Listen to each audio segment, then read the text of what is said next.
Hello again. Yes. Okay. I need to steer Frank. Speaker. Ay, ay, ay. Too many people. Oh, sorry for the delay. Ay, ay, ay, ay, ay. Now it's okay. Is Mel there? I don't see him. As Yeah, I'm here. panelist? I'm here. Okay. All right. Oof. Sorry. So, disclaimer, please. And I think we should start, isn't it?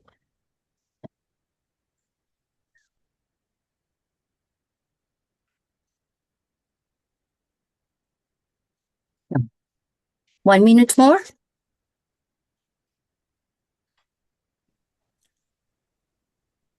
Yeah, maybe give it 1 more minute and then we can get started, I would say. There's still people joining, so I would say 1 more minute and then we can start. Mm-hmm. You will do the start, right? And then I take over. Yes, just for the GDPR Yeah. Okay. notice. To save, so name here. Oh, sorry for the. I start 1 quarter ago and I forget to put this.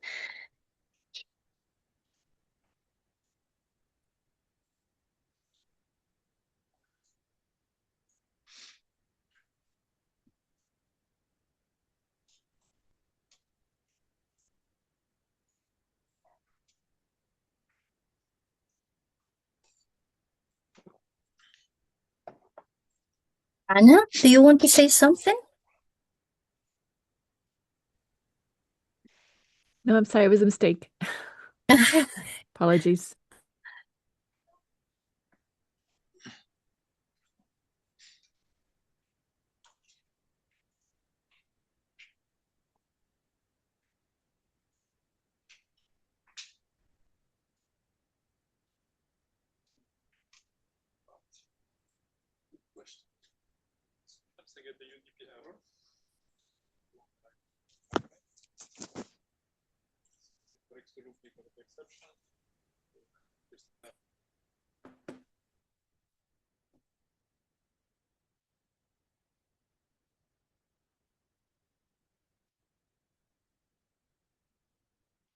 Maria, I would say let's get started. Do you want to start with the GDPR information?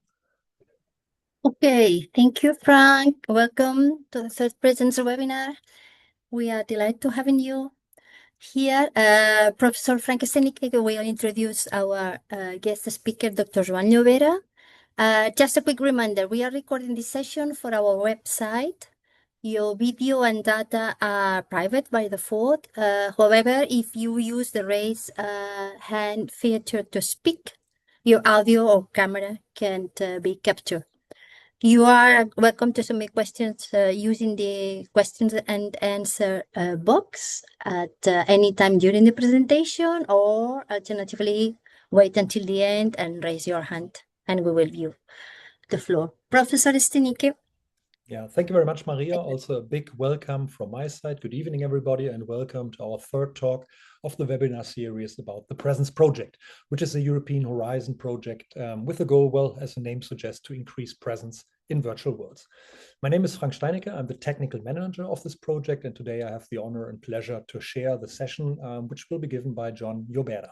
He's a senior researcher at the Artanim Foundation. Artanim is a leading research center in motion capture and VR technologies. After Joan studied electrical engineering and cognitive neuroscience, he did his PhD in VR, virtual reality, with Mel Slater at the University of Barcelona and worked as a postdoc at the EPFL in Switzerland. His main research interests are on interactive characters for VR and on the cognitive implications of VR, particularly for attention and learning. Joan is a very active member of our consortium, and he is in his spare time also a very good musical player and plays the piano in his free time. He also founded 2 startups related with digital media and also regularly serves as a lecturer for video game school at the video game school in the University of Barcelona for a couple of years and publishes and reviews also research papers. So Joan, we are looking forward for your presentation, and the floor is yours. Thanks, Frank. So thanks for attending to this talk. I'm happy to try to explain what we're doing at Artanim in the context of the Presence project. So first I'll briefly explain what I am doing here. Then I'll talk about why it's interesting to have physical-based character controllers for virtual reality, and then how to build those in virtual reality, and then a bit what we can learn about this for more neuroscience or cognitive aspects. So as Frank said, I'm a virtual reality scientist. I have a background in cognitive sciences, and I increasingly use artificial intelligence to do my research. These are some of the people I work with. The Artanim Foundation, Frank already said it, but we have a huge motion capture space, which is unusual for a research lab. And something that is also unusual is that we also do, or they also do, virtual reality productions. So there's, for example, this is an example of a production that was done a couple of years ago. So there's, I don't know if I have sound, but there's a lot of effort into getting the right 3D models, the right movements, and making this usable and fun and easy to use. In addition to this, we also do academic research, which is more what I'm taking care of with other people, again, as I showed before. So I'll try now to explain why I think it's very important to have virtual reality characters that respond to physical actions like forces, and why this is interesting for virtual reality. So virtual reality, what's different from virtual reality compared to movies or video games is that it creates this feeling that you are in a place where you are not really, you know it, but you still feel like you're there. And something that can also happen sometimes is that you feel like what's happened is actually happening, and you remember it as real events, although you know that is all a simulation. A key factor for this to happen is preserving sensory motor correlations, which is the idea that when you move, the perspective changes, and when you raise your hands, you can see your hands in front of you. There's this idea of place illusion and plausibility was developed by Mel Slater, who's here. I put a couple references. So since 2018, more or less, virtual reality has become more of a consumer product. So you might ask, okay, how does an experience feel like? You probably have tried it. If you haven't, these are two early examples of a VR game, and both work with this idea of sensory motor correlations. In Beat Saber, you need to move and to cut things that approach you. And in this other game, Super Hot, basically time works when you move. So if you move a lot, time works fast. If you don't move at all, time works slowly. So this idea of playing with the sensory motor correlations, how much you move and how the world updates accordingly, works really well in virtual reality. Something else that also works well in virtual reality is that because you feel it, you're in a space. This is a very old study. I think it's my first paper. You feel like you're there. So when you have character that approach you, it feels like you know that they're completely fake, but it feels like in real life. So you have a virtual body, and then you feel that characters approaching you have an impact, like if someone was approaching you. So if they come too close, you feel uncomfortable. If they come at a different, more social distance, you feel more at ease. And we tested this with questionnaires and skin conductance, and the conclusion was basically the first times they approach you, it makes a stronger reaction in you, and the closer they approach you and the more characters approach you, the stronger is your reaction. So things that you can do taking advantage of the sensory motor correlation. You can interact with the space, as I said before. So if you want to know what's under the table, you just have to move your head and turn around.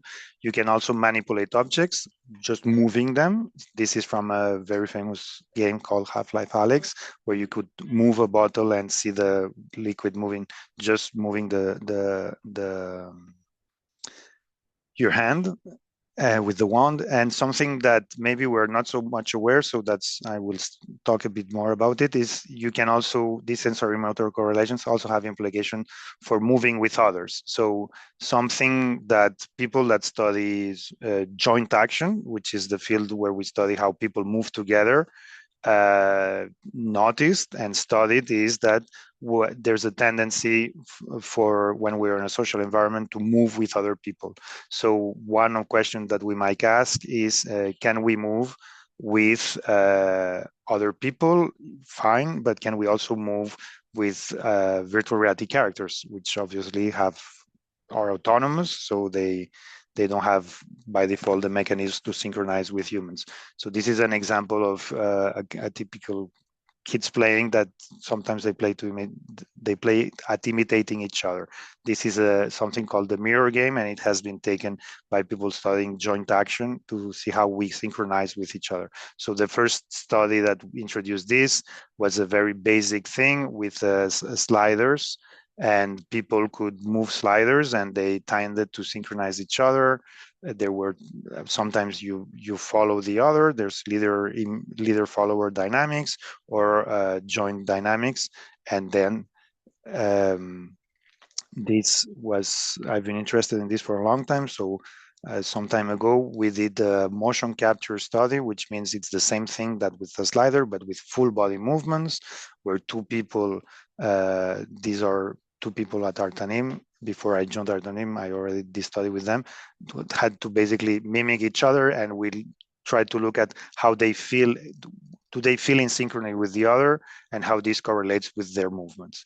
So to what extent one go with the other.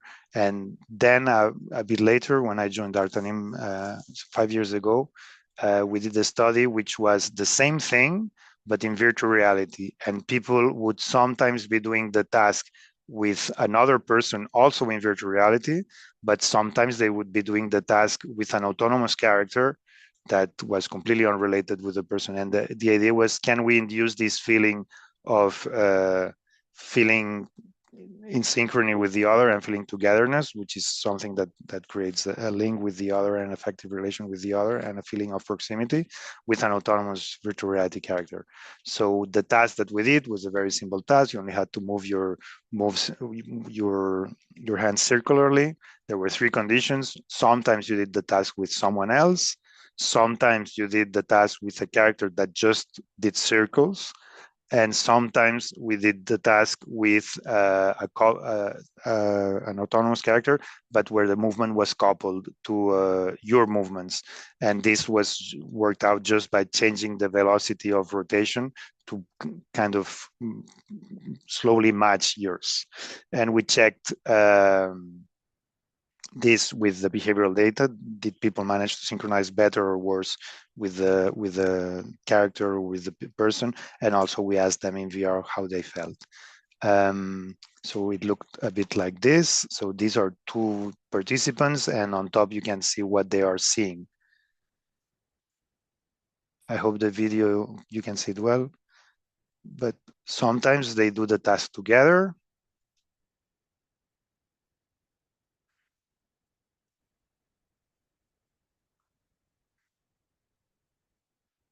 And sometimes they don't do the task together. So they're actually doing the task with someone else, but they don't notice the difference. So they don't know when is when. And then if you ask them how often they reported the feeling of synchrony. So they said, now I feel it, now I don't feel it anymore. You see that when the movement is coupled with the other, when they are doing the task with a virtual reality character that has the movements slightly coupled with yours, you report the same thing that you report when you're doing it with a human. And when it's a character that just does it autonomously, you have more difficulty to synchronize with the other, and this is harder. Okay, so the question is, this is fine, we can do it with one small movement, but this happens in every day with all sorts of movements. So it's quite difficult to do this in a general way. So can we do, what we would want to do is something that looks more like this. So if these were 3 people taking a drink, you have these kinds of movements. So people react to each other, they manipulate objects. If it falls, they pick it up, they synchronize each other's behavior.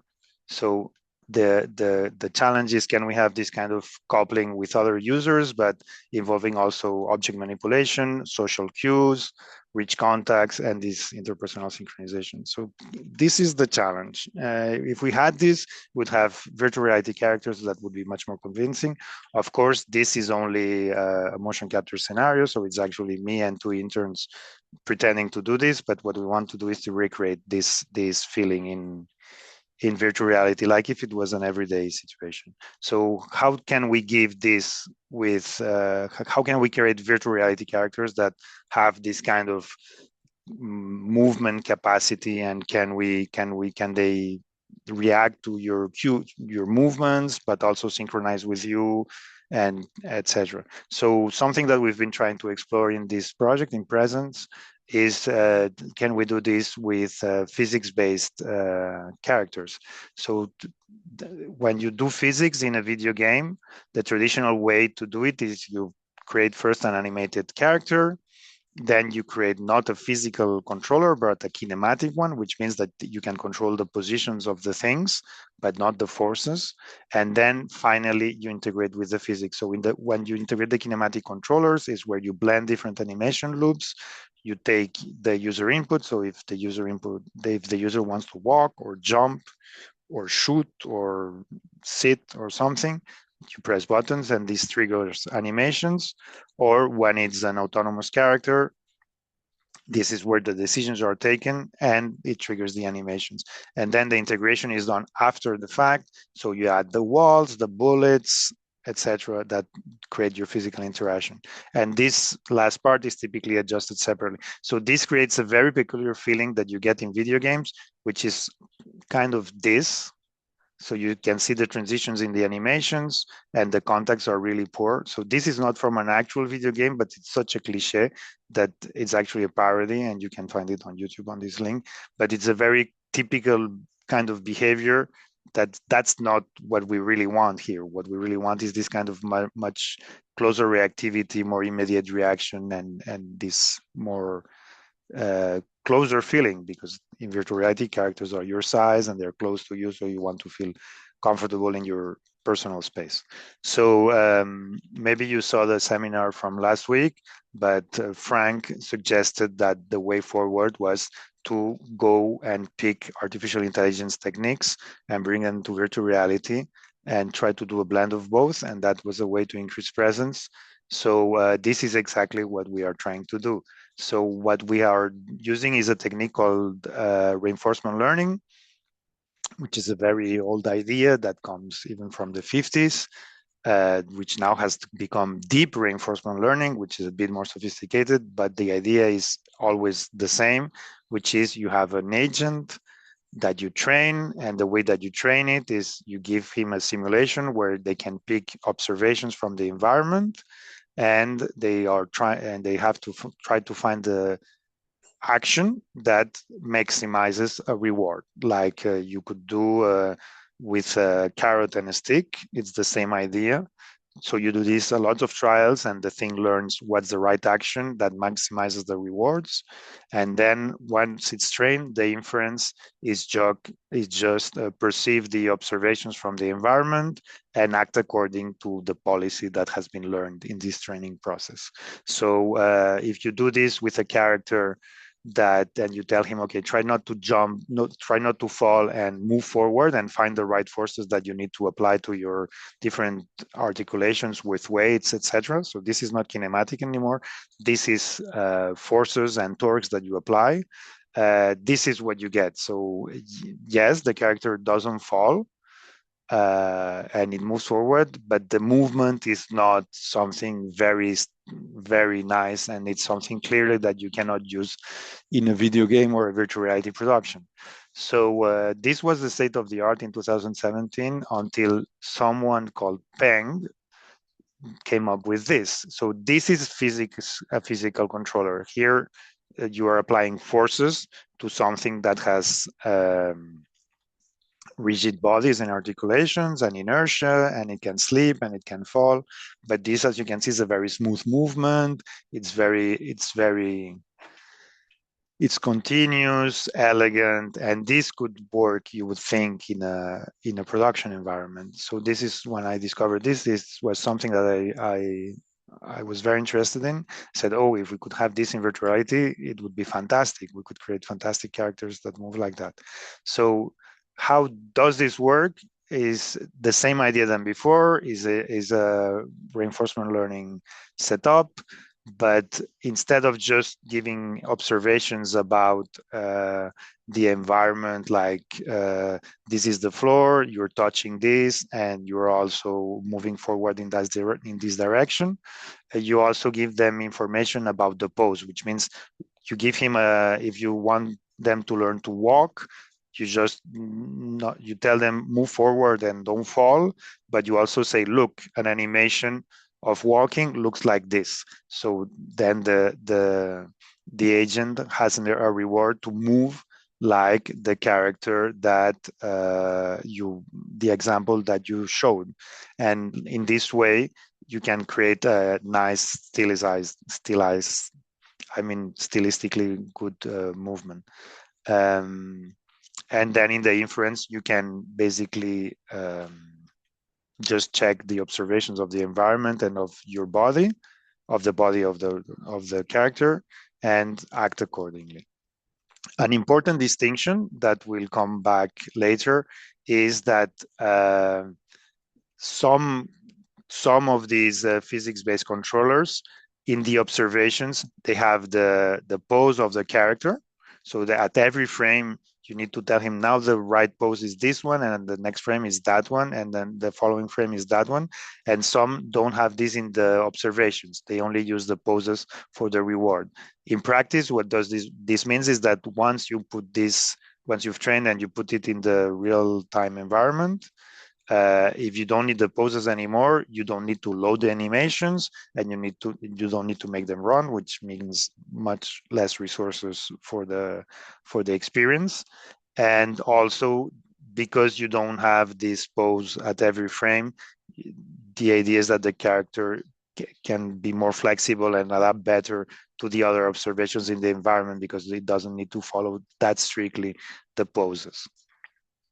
So if you do this and you implement a state-based, so where you give the poses at every frame in a Unity, which is the engine we're using in the project to produce the virtual reality experiences, what you get is basically this. You get a clever intern that comes and helps you, and basically you get this kind of thing where the character moves reasonably well because you have given him some examples of walk, and it still reacts to the perturbations that you put in front of him, so you can push them and you can move them around. So this is the kind of movement that you can get, which is impossible to get with, or very difficult to get with, a more traditional animation engine. Okay, then I've put here some examples, but again, with this idea that you have state-based controllers, where like in the previous case, where you have the animation at every frame loaded,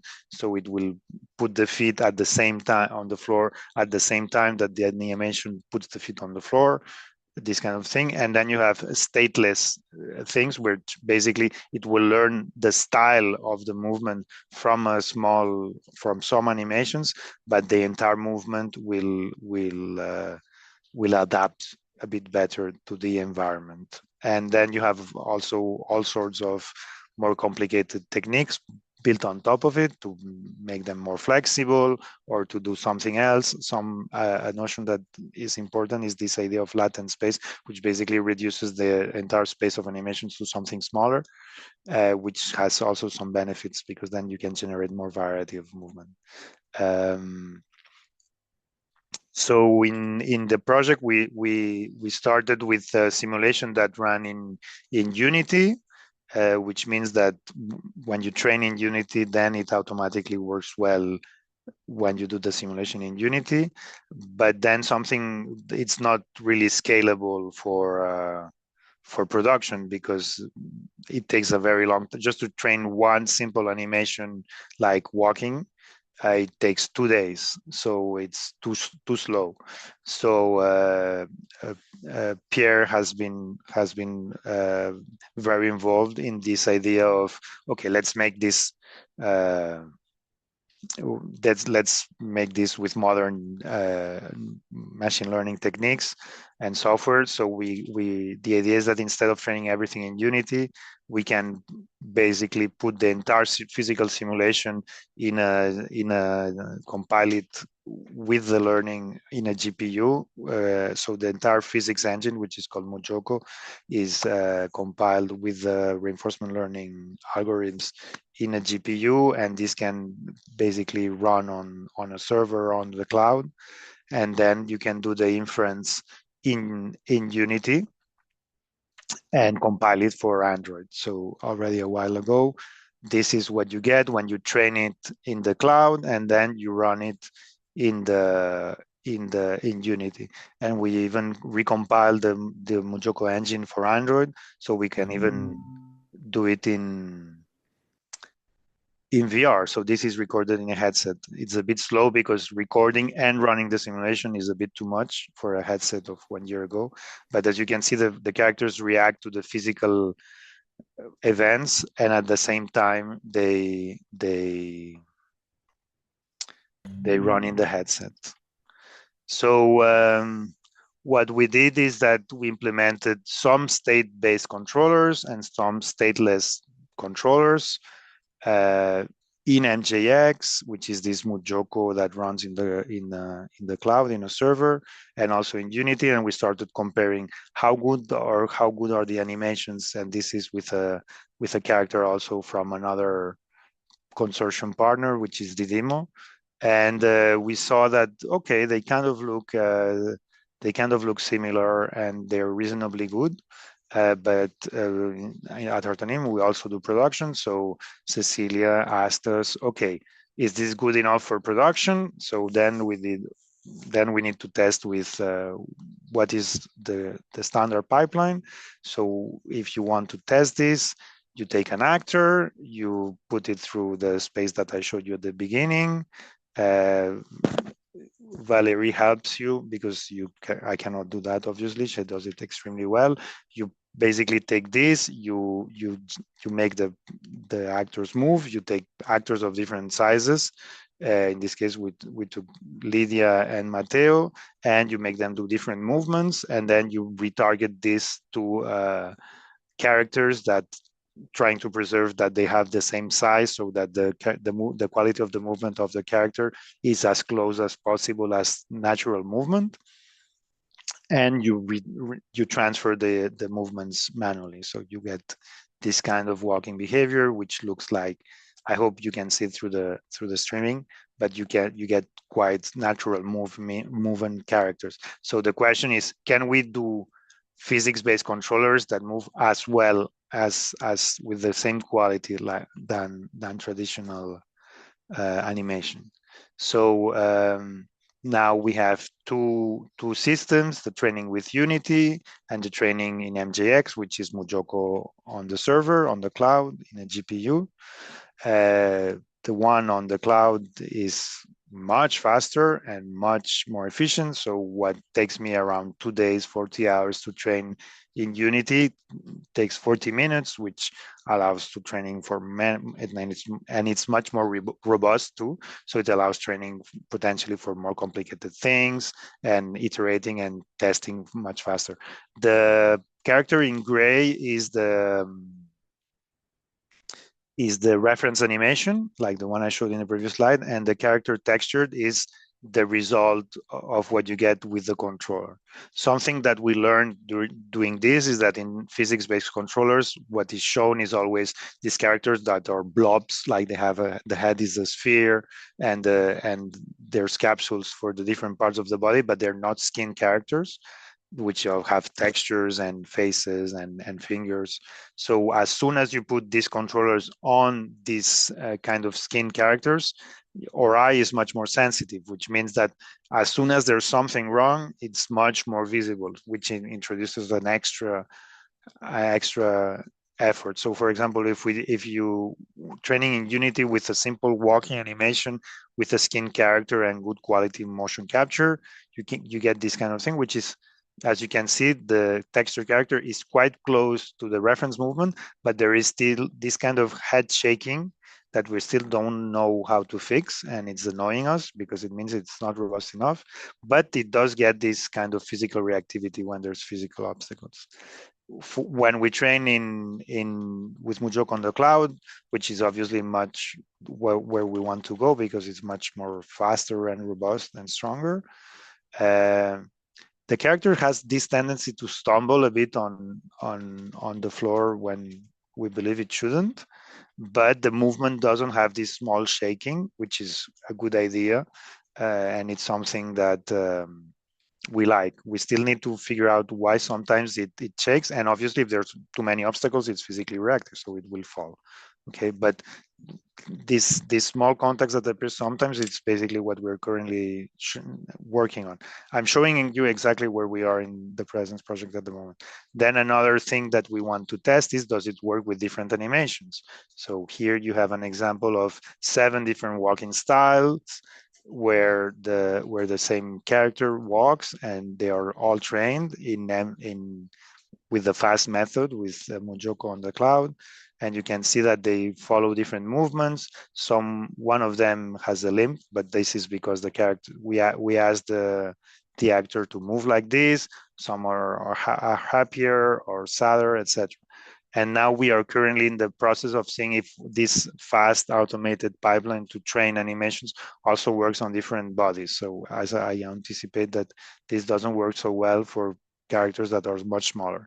So they stumble and they fall, and we're trying to figure out why is this happening and why it doesn't work for all kinds of animations.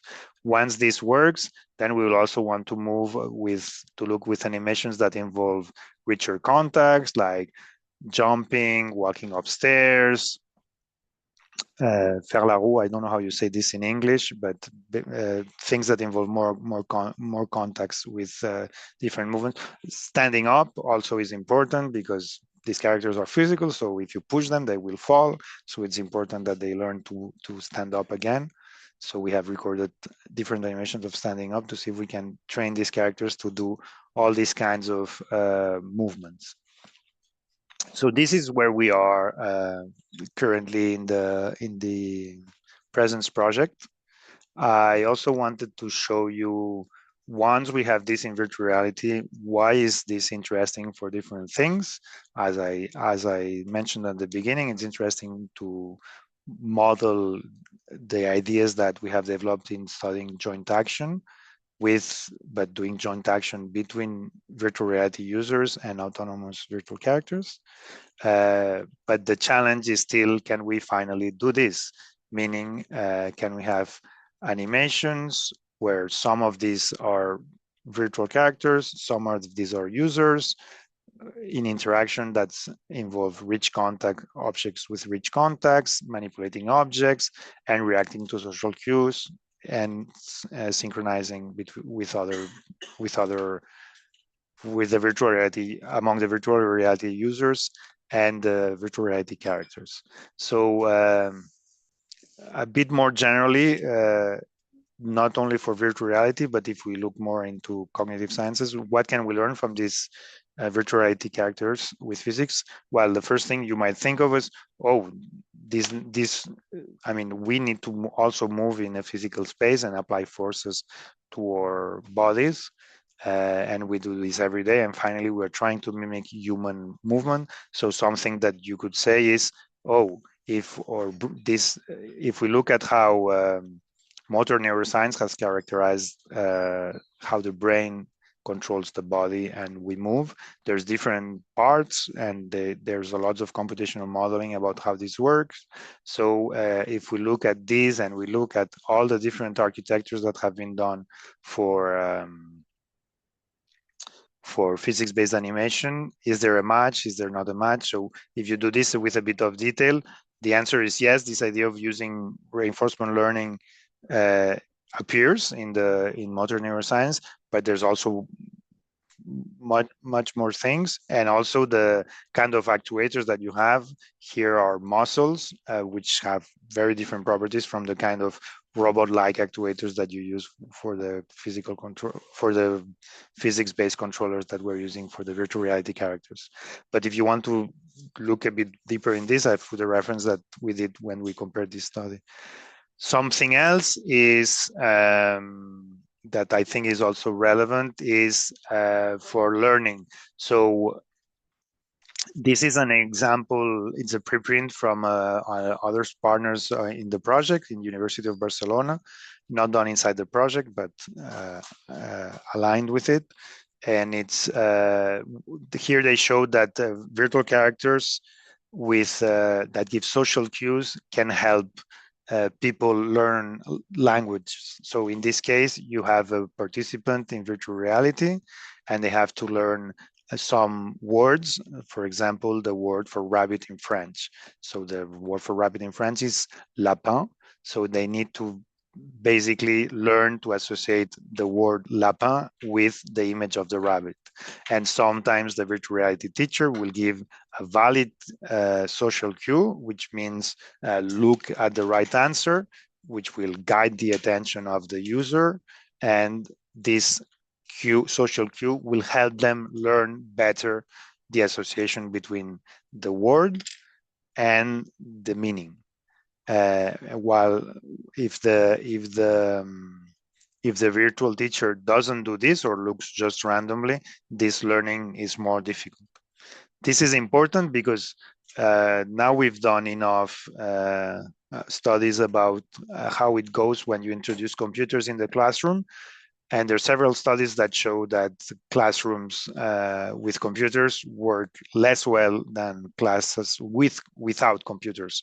And a general idea to explain these results is that the problem is that computers interfere in how much you pay attention to the teacher and how much this process of joint attention, like you pay attention to what the teacher pays attention to, and this helps you to learn. Putting computers in the classroom makes this difficult. But in virtual reality, we can have virtual reality characters. And these virtual reality characters, like this study shows, when they appear to direct their attention in a certain direction, it helps guide your attention, and this helps you to learn better in the virtual reality. So this is something that we think is very relevant. And just to mention this, we are trying to reproduce this kind of mechanism. This is not from the Presence project, but it's another project that has started.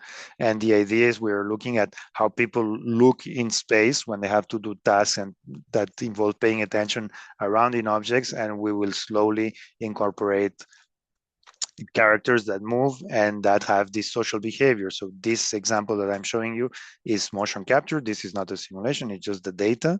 But we hope to be able to reproduce this kind of pro-social movements where when you approach, you turn towards the people, etc.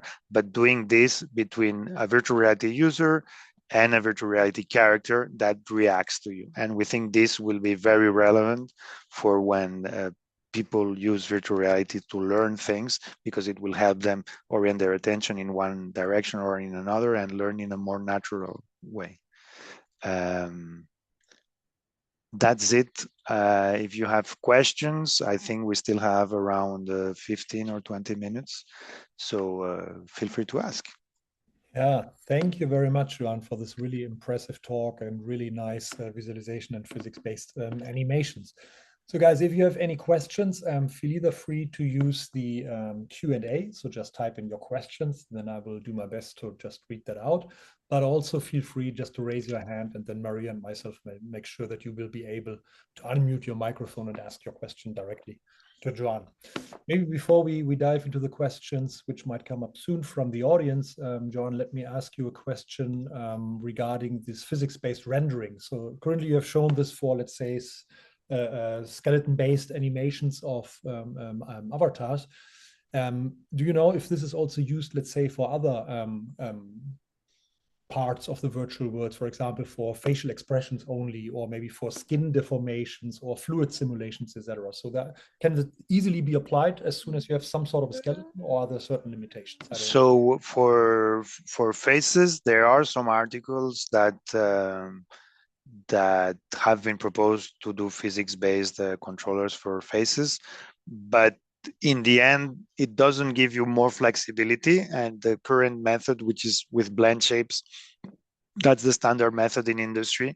It works pretty well. So it's not. I mean, it's very nice graphics, I have to say, but it's not this same kind of need in terms of human character interaction, because you can have if you want to have facial coupling where you smile when you smile, the character smiles back. This is reasonably easy to do with standard production techniques, while if you want the characters to move with you in many ways, it gets hard pretty fast. Mm-hmm. Another thing I found very interesting was in one of your first studies when you were focused on the mimicry or interpersonal synchronity between agents. So if I remember correctly from psychology and social psychology, this is some sort also linked or correlated with empathy and sympathy. Yeah. So if you have a sympathetic, let's say, perception of somebody, you're more likely to copy and mimic the emotions. Yeah? So I was wondering, in how far can this change also empathy or perceived likability of agents to the user? Yeah, exactly. It's you have empathy, but you also have increased trust in the other, and virtual reality characters typically tend to feel robotic. And as soon as you notice that it is a repeated movement, you lose all the empathy or relation that you could build with it.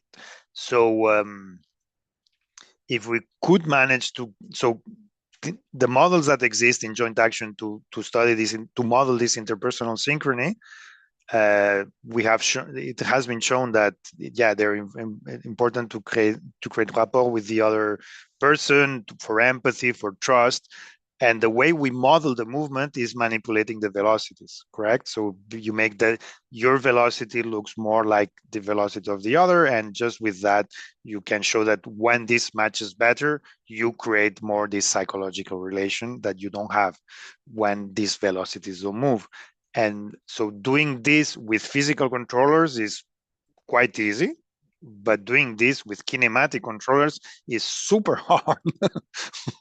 So that's, I mean, these physical controllers, they will give you the chance of having object characters that can manipulate objects much better and interact with the environment, like sitting on a chair, opening a door, all these kinds of things that you never see virtual reality character do, because it's really hard to get it right, correct? So it's not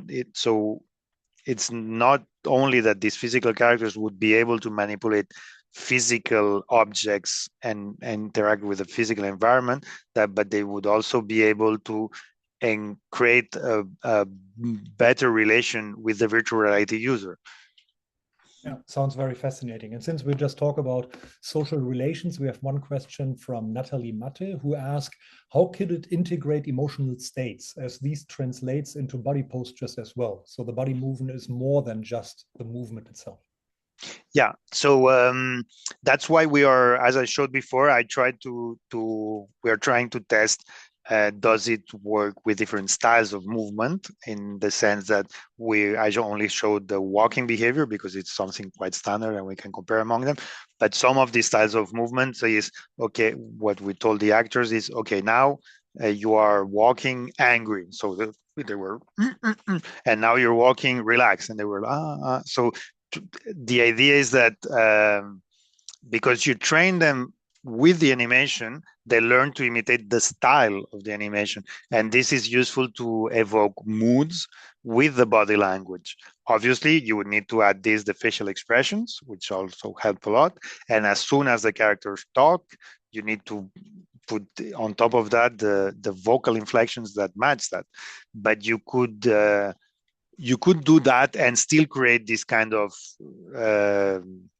interpersonal relation, correct? one thing is not incompatible with the other. Actually, they build on top of each other. Perfect. We have another question by Angela Meyer, who asked if these models can also be transferred to physical agents, for example, humanoid robots. Yeah. So the short answer is yes. The problem is essentially the same. What we are doing now with training in the server and running it into Android is basically the same problem that roboticists have, where they train in a simulation and they need to transfer it to the real world. So in the case of robots, it's sim to real transfer, which is a headache. And in this case, it's sim to sim transfer because it's two different simulations that have some different elements. But the logic is the same. Actually, many of the papers on physics-based controllers, some of the characters they use are robots. We pick a character that has the same size, weight, and proportions than a reference robot that exists in the real world. So it's actually pretty close, the both fields. Okay. Another question is about the performance. You mentioned during your talk that recording and having the physics-based rendering almost requires so much performance that it breaks down the computer. What about having multiple agents? So I've seen at least 3 agents in your video, Yeah. but how much scale can you apply to 100 agents simultaneously? So the video that I showed was not on a computer, it was on an Android headset that is 3 years old. Correct. So this is kind of pushing the limits of what you can do. In that case, we showed that with two characters, it still works reasonably well. I mean, you do feel the thing, you can interact with them, they kind of bump with you if you move them. Obviously, an Android device can only take you so far. They're more and more powerful. They are increasing a lot, but they can only take you so far. You do want to use the stateless methods because they ask for less resources.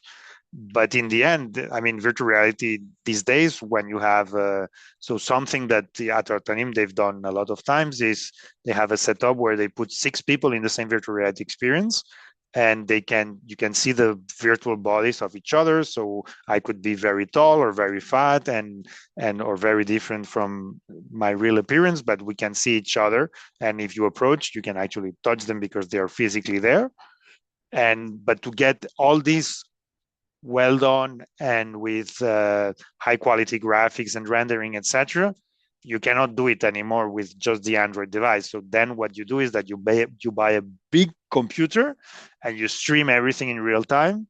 And if it's on the same location these days, this works pretty well. So the answer is, if you want 100 agents at the same time, it's like if you want very high quality Lightning, you need to run it on a powerful computer and stream it.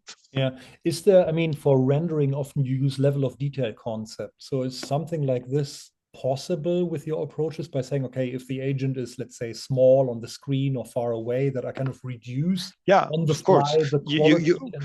If they're far away and you don't need rich interaction, you just move it to a traditional animation system. Yeah, but I was less thinking about a binary switch, more like, okay, the agent is smaller, so I don't invest the full power of your physics-based rendering, but just say, okay, I'm simulating less, or so that you don't completely switch it off. Yeah. Something you can do, but then you cannot, you have to do it for the entire simulation, is the physics step. So how often do you update these things? So it's here the frequencies need to be relatively high compared to what you do in frame rates, but with 100 hertz you can get it done.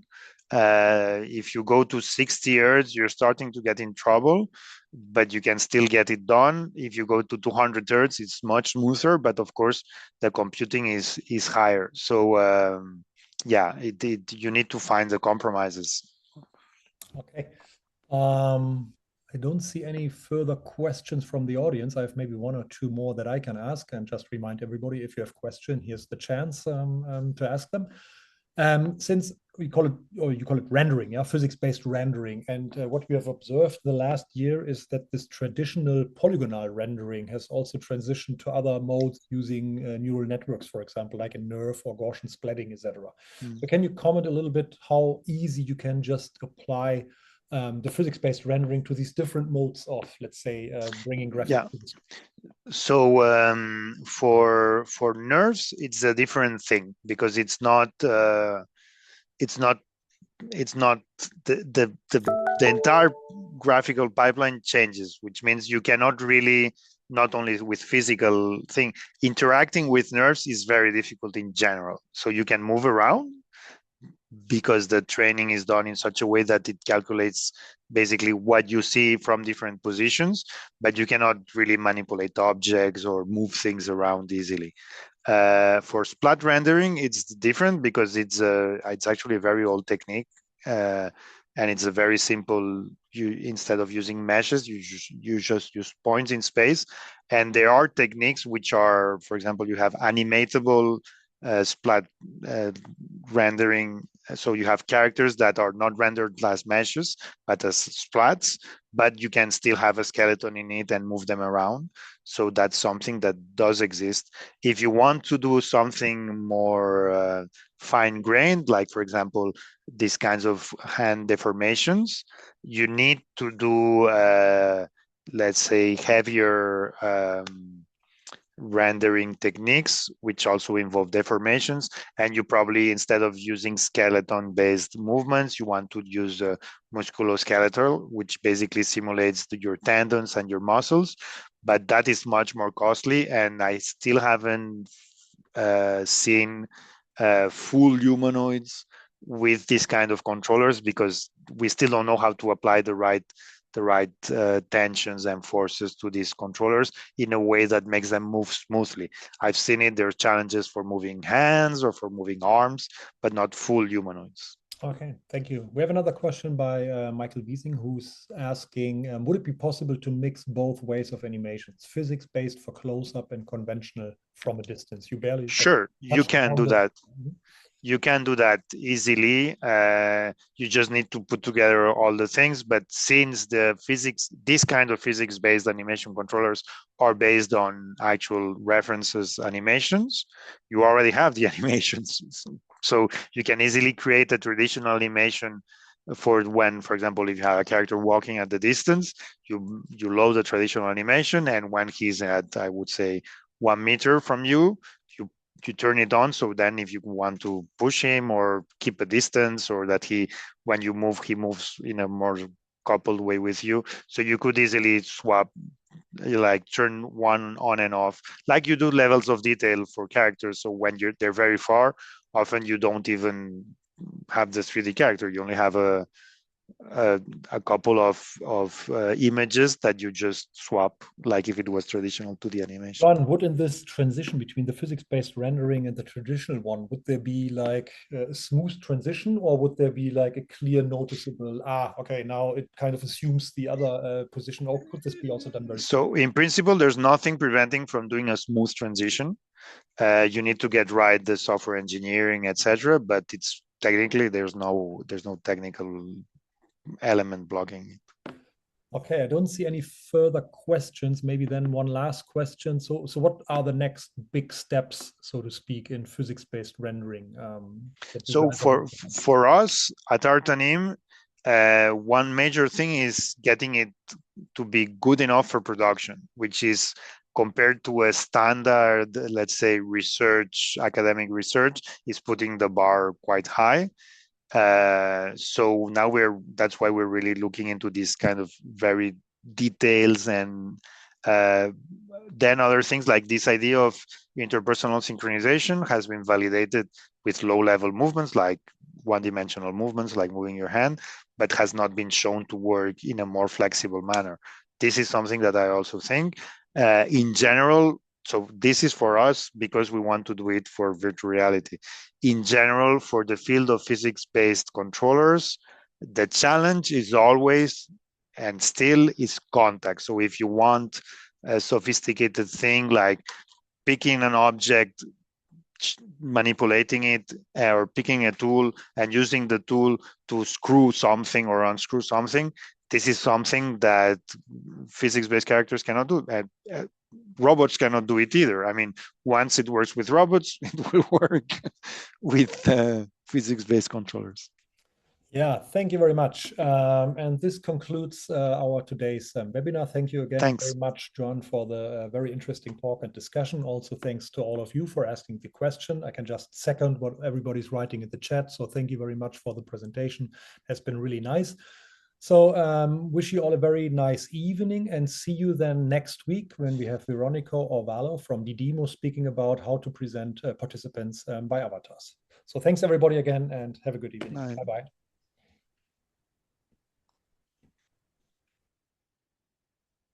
Hi, Joanne. That was great. Hi. That was really good. Yeah. Thank I really you. enjoyed that. Very good. Yeah. So next week you're chairing, right? Yeah, I've tried to meet with Veronica. Otherwise, I'll start asking questions online for a smart bio and something like that. But yeah. Very good. Okay. All right.